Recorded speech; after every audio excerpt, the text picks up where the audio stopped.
Nunca fui um homem de ostentação. Sempre valorizei estabilidade, honestidade e família. Casei com a Helena aos 25 anos e construí com ela uma vida que por muito tempo achei sólida. Tivemos uma filha, Isabela, que hoje tem 17 anos. Tudo começou a desmoronar numa tarde chuvosa de abril. Eu estava na linha de montagem quando senti o celular vibrar no bolso do macacão. Era uma ligação de um número conhecido, mas não frequente.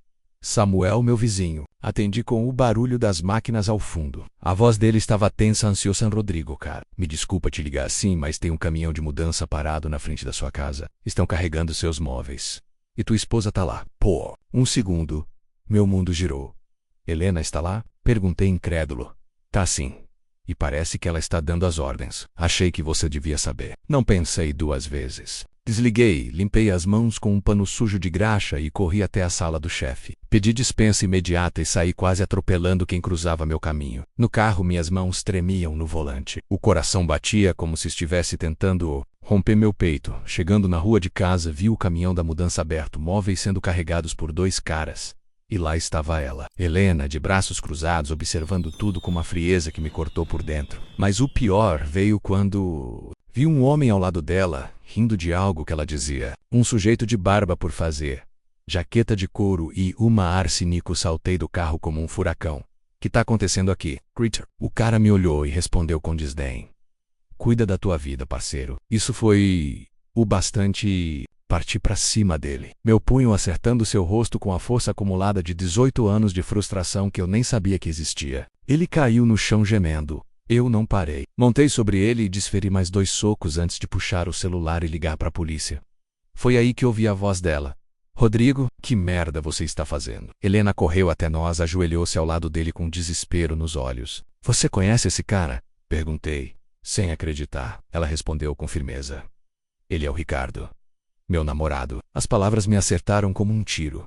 Eu mal conseguia respirar. Namorado? Você é minha esposa! E tá me traindo na frente da minha casa. Ela tentou argumentar, mas eu estava em chamas. A polícia chegou minutos depois. Dispersou os curiosos e me separou do sujeito ensanguentado no chão. O policial, educado porém firme, ouviu os dois lados. Quando soube que Helena não havia comunicado a separação oficialmente, explicou que, legalmente, ela não podia levar nada da casa. Só roupas pessoais. Helena regalou os olhos. Tentou argumentar, mas a autoridade foi clara. Você pode sair com suas roupas, senhora. Nada mais. Caso contrário, seu marido pode abrir um boletim por tentativa de furto. Ela hesitou, furiosa. Mas essa casa é nossa. Heródoto rebate. Essa casa é da minha mãe. Sempre foi. E você sabia disso? Sem ter mais o que fazer, ela entrou bufando, pegou 2 malas e marchou até a porta. Mas antes de deixá-la sair, pedi aos policiais que revistassem as malas. Ela protestou-se, dizendo humilhada. Você não confia em mim? Perguntou. Confiei por 18 anos. Olha onde isso me trouxe. Dentro da mala encontrei meu notebook de trabalho, meu relógio e 2 cartões do banco. Olhei para ela com nojo. Leva só o que é teu. O resto pede pro Ricardo. Ela saiu sem olhar para trás. E eu fiquei ali, parado na varanda da casa, sentindo a alma desabar no silêncio mais pesado que já experimentei. Mas eu nem imaginava que aquilo era só o começo no dia seguinte. Com a cabeça ainda pesada, precisei agir rápido. Sabia que Helena não sairia dali sem lutar. E que aquele tal de Ricardo não era um cara qualquer. Tinha um histórico que eu preferia nem conhecer direito. Resolvi que antes de qualquer coisa precisava proteger o que era meu e da Isabela. Primeiro passo. Fui ao banco. Minha conta conjunta com Helena precisava ser bloqueada imediatamente. Cheguei lá cedo, antes do expediente, e fui direto ao gerente, um cara chamado Paulo, que já me conhecia há anos. Expliquei a situação com poucas palavras. Firme, sem espaço para rodeios. Paulo olhou para mim com aquele olhar que mistura preocupação e respeito, e disse: Rodrigo, vou congelar a conta agora mesmo. Ninguém mais vai mexer nela. Até segunda ordem. Senti um alívio estranho, como se tivesse colocado uma tranca invisível para impedir que ela tirasse mais do que já tinha levado. Depois, no escritório, encontrei o advogado que contratei. Imediatamente, um sujeito chamado Marcos, especializado em casos de divórcio e direito de família. Marcos analisou minha situação rapidamente. Olhando os documentos que eu tinha guardado em uma pasta antiga, você está numa boa posição, Rodrigo. Helena não tem direito a nada da casa, pois não está no nome dela. Quanto à pensão, depende de como a guarda da Isabela for definida. Mas prepare-se para uma guerra. Ela vai tentar tudo. Eu apenas balancei a cabeça, sentindo o peso das palavras. Não tava ali para brigar, tava para proteger minha filha e o que era justo. Enquanto isso, liguei para minha mãe, Dona Celina, uma mulher forte, sábia que sempre foi meu porto seguro. Ela me ouviu em silêncio, só respondendo com: "Tô contigo, filho. Conta comigo para o que precisar." Essa frase simples me deu forças para continuar. No final da tarde, pedi para minha chefe liberar um horário para resolver pendências legais. Não podia deixar as coisas escorregarem, mas o pior ainda estava por vir. Soube que Helena já havia contratado um advogado agressivo. Uma mulher chamada Renata, conhecida por não medir esforços. A tensão só aumentava. Cada passo que eu dava era uma batalha silenciosa. Eu precisava me preparar para o que vinha e, sobretudo, proteger minha filha da tempestade que se aproximava. Na manhã seguinte, mandei a notificação formal do divórcio para Helena, via meu advogado Marcos. Sabia que aquilo seria o início de um fogo cruzado, mas precisava ser direto. Recebi a confirmação pelo e-mail da recepção dela, com mensagem recebida frio e distante. Helena já esperava o golpe. Pelo que descobri, ela estava no escritório de Ricardo, aquele ex que voltou do nada. Claramente tramando o próximo movimento no meu trabalho, a atmosfera estava tensa. Alguns colegas começaram a perceber que algo acontecia comigo, perguntas discretas pipocavam no café e na copa. Mas eu mantinha a máscara, menos um profissional focado, tentando não deixar nada escapar. Foi difícil não pensar na Isabela durante alguns dias. Tentei falar com ela algumas vezes, mas Helena bloqueava todas as tentativas de contato. Eu sentia o peso da ausência dela. As ligações não atendidas, as mensagens ignoradas. Cada silêncio era uma facada no peito. Minha mãe, sempre atenta: "Mia Cancelru, não force nada com a pequena agora, Rodrigo. Ela precisa se acostumar com essa nova realidade devagar. O tempo vai ajudar." Fiquei dividido entre a vontade de lutar e a necessidade de paciência. Sabia que qualquer passo em falso poderia custar caro, especialmente para Isabela. Enquanto isso, Helena não se contentava em apenas reagir. O advogado dela, Renata, entrou com um pedido para custódia compartilhada, alegando que eu era frio e ausente. Essas palavras me doeram mais do que deveria admitir, mas não me deixei abater. Respirei fundo e conversei com Marcos. Vamos responder à altura, mas com sabedoria. A guarda da Isabela será prioridade. Não briga. Era uma batalha de estratégia. Cada documento, cada palavra podia fazer toda a diferença. Por dentro, eu sentia a tempestade, mas por fora, mantinha a calma de um homem que sabe que vai vencer. Por sua filha e por si mesmo, finalmente chegou o dia da audiência. O tribunal estava cheio de pessoas com olhares curiosos, mas eu só tinha um foco: proteger Isabela. Entrei ao lado do meu advogado, Marcos, que parecia tranquilo e confiante. Logo em seguida, Helena entrou com Renata, sua advogada, o ar tenso entre todos nós. Quando o juiz começou a sessão, Renata abriu o discurso, acusando-me de negligência e dizendo que eu não tinha interesse real na guarda da Isabela. Fiquei tenso, mas respirei fundo, sabendo que aquilo era apenas uma tática para ganhar simpatia. Marcos levantou-se com calma e rebateu cada acusação, mostrando provas das minhas visitas constantes, do meu compromisso financeiro e emocional. Foi a vez de Isabela ser ouvida. Ela hesitou, olhou para Helena e depois para mim, seu pequeno rosto revelando a confusão e o medo. O juiz, com um olhar sério, fez perguntas delicadas, e a cada resposta dela sentia meu coração apertar. Ela disse, com voz trêmula, que amava os dois, mas que não queria brigas nem conflitos. Pediu, com a inocência que só uma criança tem, para que os adultos fossem capazes de se entenderem por ela naquele momento. As palavras dela foram mais poderosas que qualquer argumento jurídico. Renata tentou pressionar mais, mas o juiz acalmou a sessão e pediu que todos pensassem no bem-estar da criança. Quando a audiência terminou, saí dali sentindo que, apesar de tudo, uma nova fase começava. A luta continuaria, mas o mais importante era garantir que Isabela sentisse amor e estabilidade.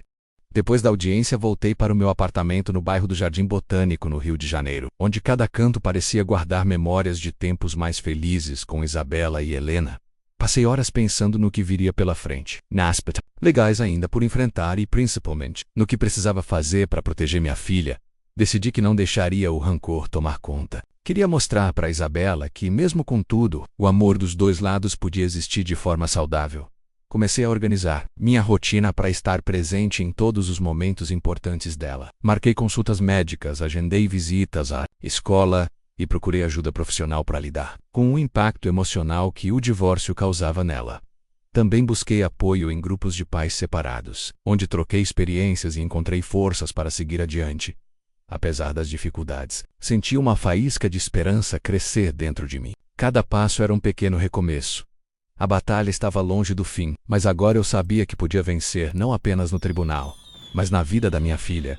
Os dias que se seguiram foram um turbilhão. Acordar sem Isabela ao meu lado já não era mais uma novidade, mas a ausência dela ainda doía demais. A casa, antes cheia de risos, parecia agora um lugar estranho, quase irreconhecível. Cada canto, cada objeto me lembrava dos anos que passamos juntos, dos sonhos que fizemos, das promessas que não foram cumpridas. E no meio de tudo isso, a minha maior preocupação era a Helena.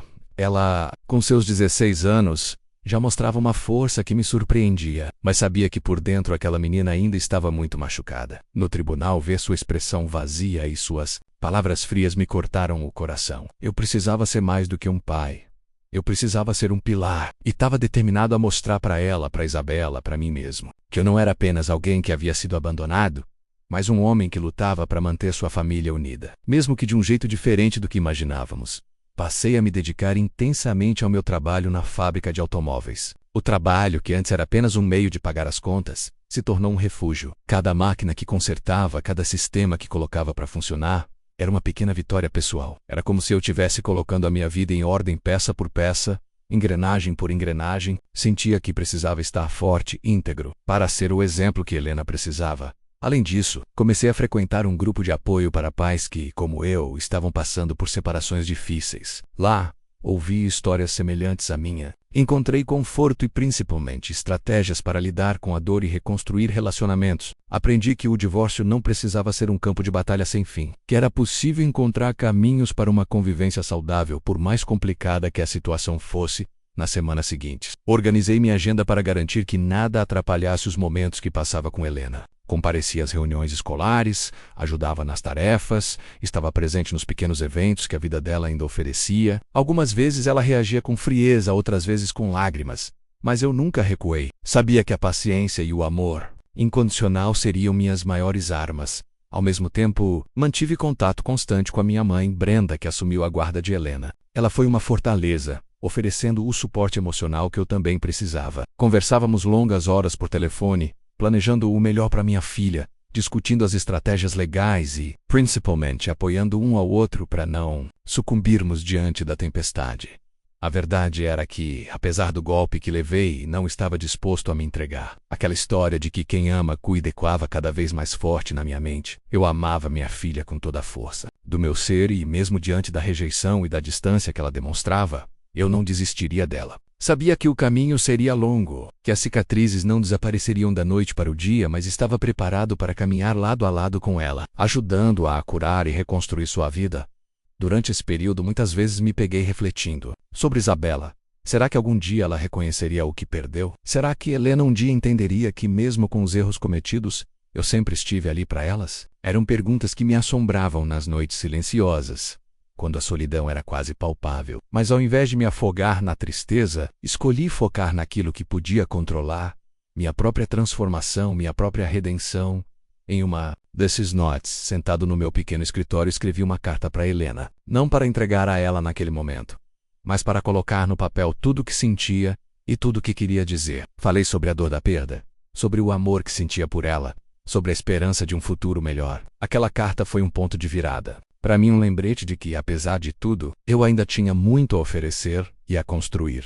E assim, entre encontros, conversas difíceis, lágrimas e pequenos momentos de alegria, fui reconstruindo a minha vida e o meu vínculo com minha filha. Era uma batalha diária, cheia de altos e baixos, mas cada passo que dava era uma vitória que me aproximava do homem e do pai que eu queria ser. Os meses seguintes trouxeram uma rotina quase que automática, mas nem por isso menos desafiadora. Eu me concentrava no trabalho, na Helena, na minha mãe, e em manter a cabeça erguida. Mas a verdade era que por dentro, eu sentia o peso de tudo que havia acontecido, menos a traição, o abandono, a dor profunda de ver minha família se desfazendo. Mesmo assim, a esperança era uma chama que eu me recusava a apagar. Foi numa tarde comum de outono, com um céu cinza e uma leve garoa caindo, que recebi uma ligação que mexeu com tudo. No visor, um número desconhecido. Atendi com a voz calma, mas no fundo do peito um frio se espalhou. Do outro lado da linha, uma voz que eu não ouvia há muito tempo, menos a de Walter, o ex da Isabela, aquele que tinha sido uma sombra constante. no nosso casamento e agora parecia tentar se infiltrar de novo. Aaron, precisamos conversar. E a voz dele soava urgente, quase implorante. Minha primeira reação foi de desconfiança. Já tinha passado por tanto e aquela ligação poderia ser mais uma armadilha, uma tentativa de mexer no que eu estava tentando reconstruir. Mas decidi ouvir. Marquei um encontro para o dia seguinte, num café discreto no centro da cidade. Quando o vi, um homem diferente do que eu lembrava, mais calmo, com um olhar que misturava cansaço e sinceridade. Ele não veio com desculpas ou... Aqui está. Veio com informações. Aaron, Isabela está numa situação complicada. Depois de tudo que aconteceu, ela entrou numa espiral da qual não consegue sair sozinha. Ele falou com pesar. Eu escutei atentamente enquanto ele me explicava detalhes que eu não sabia. Problemas financeiros, dívidas acumuladas, dificuldades que ela escondia para não me preocupar, ou talvez para esconder de si mesma. Senti um misto de raiva, pena e uma vontade quase insana de ajudar, de tentar reparar, mesmo que fosse tarde demais. Decidi então que não podia simplesmente ignorar aquilo. Se havia uma chance, mesmo que pequena, de ajudar minha filha, de mostrar a ela que não estava sozinha, eu precisava tentar. Combinei com Walter que ele continuaria me informando e que juntos poderíamos encontrar uma forma de dar suporte a Isabela. Enquanto isso, em casa, as coisas com Helena evoluíam lentamente. A cada dia, ela mostrava pequenos sinais de recuperação. Um sorriso aqui, uma palavra gentil ali. Eu estava presente, firme, mas nunca invasivo. Sabia que ela precisava do seu tempo, do seu Spock. E que, acima de tudo, precisava sentir que podia confiar em mim. No trabalho, as pressões aumentavam. A fábrica passava por uma fase delicada, com cortes e mudanças de gestão. Eu, que já tinha uma carga emocional pesada, precisava manter a cabeça fria para tomar decisões importantes. Minha equipe dependia de mim e eu não podia falhar. Em meio a tudo isso, aprendi que a força que eu precisava vinha não só da minha vontade, mas do apoio das pessoas ao meu redor, menos minha mãe, meus amigos mais próximos, meus colegas, assim. Foi um período de grandes desafios, mas também de aprendizados profundos. Aprendi a perdoar, não para esquecer, mas para me libertar do peso do rancor. Aprendi a aceitar que nem tudo estava sob meu controle. E, principalmente, aprendi que o amor, quando verdadeiro, é resiliente e capaz de se reinventar.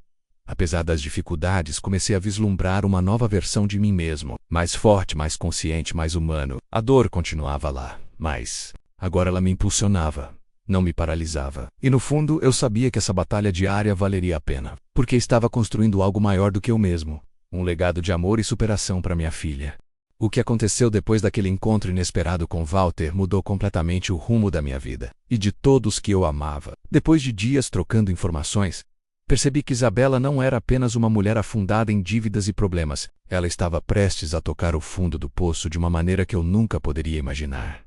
Recebi uma ligação da escola da Helena. Minha voz estava tensa enquanto atendia Senor Taylor. Sua filha está muito mal. Ela desmaiou durante a aula e precisou ser levada para a enfermaria. A voz da secretária soou preocupada. Meu coração disparou. Saí correndo do escritório, despedi-me dos colegas com um aceno apressado e fui direto para a escola. No caminho, minha mente girava, pensando no que poderia estar acontecendo. Helena sempre fora uma menina forte, mas o impacto da separação e das brigas entre mim e Isabela claramente a afetava mais do que eu imaginava. Cheguei à escola. E-logo. Encontrei Helena sentada num canto do ambulatório com o rosto pálido e os olhos marejados. Quando me viu, tentou sorrir, mas a fraqueza era evidente. Segurei sua mão com firmeza, sentindo uma mistura de culpa e urgência. Pai. Ela tentou falar, mas a voz falhou. Calma, filha, vamos cuidar de você, prometo que tudo vai ficar bem. Eu disse, tentando passar segurança, mesmo que por dentro eu estivesse tomado pelo medo naquele instante. Percebi que, para proteger Helena, eu precisava ser mais presente. Não podia deixar que a dor e os conflitos da separação destruíssem a infância dela. Decidi me afastar um pouco do trabalho para me dedicar totalmente a ela. Nas semanas seguintes, organizei a casa para que fosse um refúgio para Helena. Contratei uma terapeuta especializada em crianças para acompanhá-la e comecei a frequentar as sessões com ela, tentando entender seus sentimentos e ajudar a curar as feridas invisíveis que a separação havia causado. Enquanto isso, Walter continuava me enviando informações sobre Isabela, que agora estava cada vez mais isolada, sofrendo com seus próprios demônios. Um dia, ele me ligou com uma notícia que me cortou o peito. Aaron, Isabela foi hospitalizada. Tentativa de overdose. A voz dele tremia. Meu mundo desabou. Mesmo com tudo que ela tinha feito, o amor de pai falou mais alto. Corri para o hospital, chegando antes mesmo que ele me informasse o quarto. Lá estava ela, frágil, com os olhos fechados e o corpo débil, lutando pela vida, fiquei horas ao lado dela, segurando sua mão, murmurando palavras de encorajamento. Não sabia se ela ouviria, mas precisava tentar. Era o momento mais difícil da minha vida, um confronto direto com a dor, a culpa e o medo.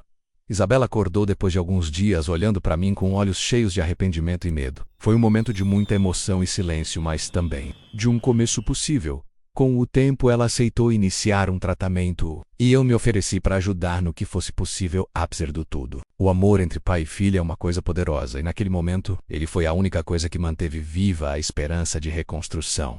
Foi um período de muitos encontros, desencontros, lágrimas e perdões. Eu me esforçava para mostrar para Helena que, apesar das dificuldades, a família podia ser reconstruída de outra forma menos perfeita, talvez, mas ainda forte. Nesse processo, encontrei forças que nem sabia que tinha. Aprendi que o verdadeiro significado de amar é estar presente mesmo quando é difícil, e que às vezes o recomeço acontece nos lugares e momentos mais inesperados. E assim, aos poucos, fui reconstruindo não só a minha relação com Helena e Isabela, mas também comigo mesmo. Encontrei um novo propósito: ser o pai que minhas filhas mereciam, independente do que o passado tivesse sido depois dos dias turbulentos no hospital. Eu sabia que a jornada à frente seria longa e cheia de desafios, mas eu estava determinado a encarar cada passo com coragem, pela minha filha Helena, e também por Isabela mesmo com tudo que ela havia feito. Eu ainda era o pai dela. Voltar para casa era um misto de alívio e tensão. A casa parecia diferente, mais silenciosa, quase vazia, como se carregasse o peso do que tínhamos perdido e daquilo que ainda precisávamos recuperar. Comecei a dedicar cada minuto livre para ficar com Helena, ajudando nos deveres da escola, preparando refeições juntos e, acima de tudo, ouvindo. Ela estava mais reservada, com medo de se abrir e talvez temendo que qualquer palavra errada pudesse desmoronar ainda mais a família. Eu precisava ser paciente. Sabia que para ela aquela nova realidade era assustadora e incerta no trabalho. Decidi comunicar minha decisão de tirar uma licença temporária. Precisei usar toda a minha diplomacia para convencer os superiores, mas expliquei que minha prioridade agora era minha família. Para minha surpresa, recebi apoio, embora com aquela velha sombra de dúvida sobre a minha capacidade de voltar ao ritmo depois. Nesse período, comecei a frequentar sessões de terapia. Para mim também, precisava lidar com a mistura de raiva, culpa, tristeza e a sensação esmagadora de impotência. Era um passo fundamental para não deixar que o passado me consumisse e para me preparar para ser um pai e homem melhor. Isabela, apesar de tudo, começou a se abrir comigo aos poucos. As sessões no hospital deram espaço para conversas sinceras, onde pudemos, pela primeira vez em meses, falar sem julgamentos. Ela confessou seus medos, suas inseguranças e a sensação de estar presa numa espiral de escolhas ruins. E eu ouvi, sem interromper, porque percebi que o primeiro passo para curar qualquer ferida é ser ouvido. Helena, por sua vez, surpreendeu-me com a sua resiliência. Uma tarde, enquanto fazíamos um quebra-cabeça, ela olhou para mim com olhos sérios e disse: "Pai, eu sei que as coisas não são perfeitas, mas eu te amo do mesmo jeito. Você vai ficar comigo, né?" Aquele momento foi um divisor de águas. Senti uma mistura de tristeza pelo que ela teve que passar, mas também um amor tão profundo que parecia me preencher por completo. Decidi que era hora de tomar medidas para garantir que Helena tivesse estabilidade. Conversei com minha mãe, Brenda, pedindo que ela ficasse mais presente, e ela aceitou de bom grado. Ter a avó por perto era uma bênção, um suporte que traria conforto para a menina e para mim paralelamente. Comecei a planejar a organização das finanças para evitar surpresas desagradáveis no futuro. Contratei um advogado para lidar com a papelada da guarda definitiva e dos direitos de visita de Isabela. Queria assegurar que Helena tivesse um ambiente estável, protegido de disputas desnecessárias. Apesar de todo o peso emocional, algo dentro de mim começou a se transformar. A dor da separação e da traição deram lugar a uma força silenciosa, uma determinação de que eu não permitiria que essa história definisse o futuro da minha família. Conforme os meses passaram, Eroti foi se estabelecendo. Sessões de terapia idas à escola, reuniões com professores, pequenas conquistas diárias que pareciam simples, mas que carregavam um significado enorme. No trabalho, a licença foi estendida por um tempo maior do que o previsto, mas eu mantenha contato com a equipe garantindo que, quando fosse o momento, voltaria com tudo para reconstruir minha carreira. Entre altos e baixos, uma coisa ficou clara: não importava o que o passado tivesse sido, a partir daquele ponto, eu escolheria lutar pelo presente e pelo futuro das minhas filhas. A esperança, mesmo que pequena no começo, começou a crescer dentro de mim. como uma chama que se recusa a apagar. O tempo, como sempre, continuava a avançar, e com ele a necessidade de me reinventar e reconstruir não apenas minha vida, mas também a relação com minhas filhas e comigo mesmo. A rotina se tornava um misto de responsabilidades, pequenos momentos de alegria e as inevitáveis recaídas emocionais. Helena começou a demonstrar uma maturidade que me surpreendia. Ainda que jovem, parecia entender o quanto aquele momento exigia a força de todos nós. Em uma noite fria de outono, enquanto estávamos sentados na sala, ela segurou minha mão e disse com uma sinceridade que doía: "Pai, eu sei que você está sofrendo, mas eu acredito que tudo vai ficar bem." Aquela frase simples, dita com tanta convicção, foi como um bálsamo para minha alma cansada. Eu queria acreditar, precisava acreditar. Eu sabia que parte do caminho seria reconstruir a confiança entre mim e Isabela. Ela continuava morando com a mãe, e o contato era esporádico, mas vital para que não perdesse o vínculo. Mesmo magoado, decidi que não permitiria que minha raiva destruísse essa relação. Para o bem de Helena, para o bem de Isabela, para o bem de nós três, organizamos encontros supervisionados inicialmente, para que as visitas acontecessem de forma segura e sem traumas para a pequena. Não foi fácil. Muitas vezes as palavras de Isabela, carregadas de mágoa, me atingiam em cheio, mas eu me mantinha firme, sabendo que aquele processo era para o bem maior. No trabalho, a volta gradual foi um desafio. O ritmo acelerado e as cobranças me lembravam que o tempo não para, e que a vida exige de nós respostas rápidas, mesmo quando o coração ainda está em pedaços. Porém, fui me readaptando, aproveitando a flexibilidade para estar presente nos momentos importantes da minha família. Um dos momentos mais difíceis foi quando recebi uma ligação da escola, informando que Helena estava enfrentando dificuldades de socialização e concentração. O trauma da separação afetava mais do que imaginávamos. Marquei uma reunião com a psicóloga da escola e comecei a pensar em estratégias para ajudar minha filha a superar aqueles obstáculos. Foi também nessa fase que reencontrei velhos amigos e familiares, que, sem saber do peso que carregava, ofereceram apoio genuíno. Conversas longas, encontros casuais e até mesmo mensagens inesperadas foram como um colo amigo, mostrando que eu não estava sozinho. A terapia continuava sendo um porto seguro. Em uma dessas sessões, o terapeuta me perguntou o que eu esperava para o futuro. A resposta saiu com dificuldade, mas foi honesta.